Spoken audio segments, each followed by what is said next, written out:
I want to talk to you about a cutting-edge subject, how to keep the blades in your home and workshop sharp. Starting with the one that you use most often, your kitchen knives. Now, I've tried a lot of different systems out, and the ones that I like the best are the motorized systems that hold the knife at precisely the right angle each time you draw it through. Something like this. Just turn them on. You'll notice that as I drop the knife in the slot here, it's held at the same angle each time I pull it through. That's really important in a good sharpening job. And how do you know if a knife is sharp? Well, take a piece of paper like this, hold it between your fingers, and well, that should handle the kitchen knives, but what about those workshop tools? I've got a friend coming over who's going to show us how to get the same kind of sharpness in your planes and chisels. Hey, Ron. Hey, Norm, how are you? Good. Good to see you again. What do you got out here? You got everything out. Well, not everything, but I got a lot of stuff out here because I want to take advantage of this. These are some old chisels that I pulled out. These have been knocking around for a while. I got some pretty bad nicks here on the edge of the blade. And got all my planes out here. I've taken out some of the plane irons. So when it comes to sharpening tools like these, where do you start? The best thing and the most important thing is to learn how to use the bench grinder and with a guide system and water nearby so we don't burn the edge. Because once you burn the edge, you're in big trouble. Okay.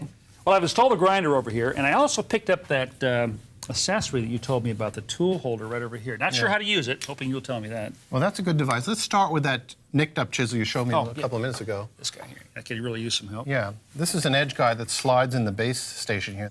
You just loosen these thumb screws here, stick this in here, bevel down, of course. Lock this down with a rubber-lined jaw so it doesn't slip around on you. You put it back in the track. You set your angle here. You grind it very gently and gingerly. Keep dipping into the water. So you're going for that consistent angle. You don't want that angle. You want to determine what the angle should be, and each pass you want to keep it at the same angle? Absolutely, and it's an even grind, and it's the most important thing in sharpening is the right angle and a sharp edge. You can't have one without the other. Go easy. Back and forth. Maybe 2 passes and dip it. Now the dipping is to keep the blade cool. Yeah, also if you want to keep it in this track system and control it with one hand, you can use a spray bottle and just spritz it and keep it cool. If you see the water boiling, it's too hot. Now what happens here if the blade gets too hot? If it turns blue,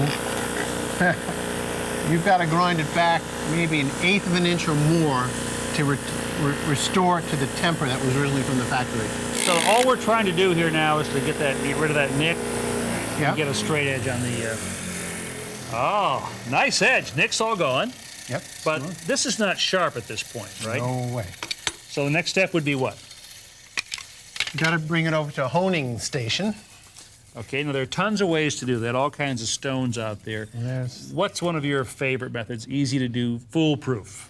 Foolproof is a piece of 1/4-inch plate glass like this. You can get at any hardware store or glass place. Make sure the easy edges so you don't cut yourself. Just keep that on a flat surface. Then you can get silicone carbide wet and dry paper at any lumberyard, any hardware store. And then what I do is I tape the far edge away from me on the glass. Then what I do, I spritz a little water underneath. This creates a little suction and holds that paper nice and flat. And then we spray a little water on top. All right. And then you just take the chisel. Now this would work well for the one that you've just ground, but it also would be the same process for a new chisel, right? A new chisel. So try one of these because I want to get an edge on those. And here's the trick. If you're doing it by hand, the easiest way is to pull it towards you. If you're righty, I'm righty, hold it in the right hand. Push with your index finger down until you feel the flat contact. And then just pull towards you in different places to wear out the sandpaper evenly like that. Don't go back and forth, just pull. And then you can look at it like that, if even sandpaper grit marks and a slight burr on the back side. And then you can take a few strokes here, this way.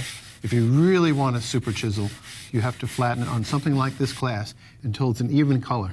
I can see with a chisel like this, where you've got a large flat here on the blade, you can sort of feel that. But when you get into a plane iron like this, where that angle is very short, it seems to me would be much harder to feel when you're on the flat here. It's not easy to hold it there by hand. That's why they have honing guides. This is one of them. This one rolls along your surface. You just stick it under here, get your angle correct so that it's sitting flat on the bevel like that. Get it at right angles to the jig itself. You lock this handle. This guide roller here, which is lubricated bronze, it's quite easy to do. You just pull it. You can do it blind. You can close your eyes and do this.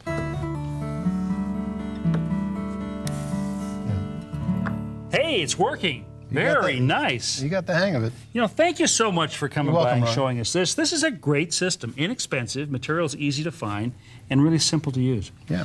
Well, goodness knows, I've got a lot to practice on over here, unless you want to do these for me. You have fun doing it, boy.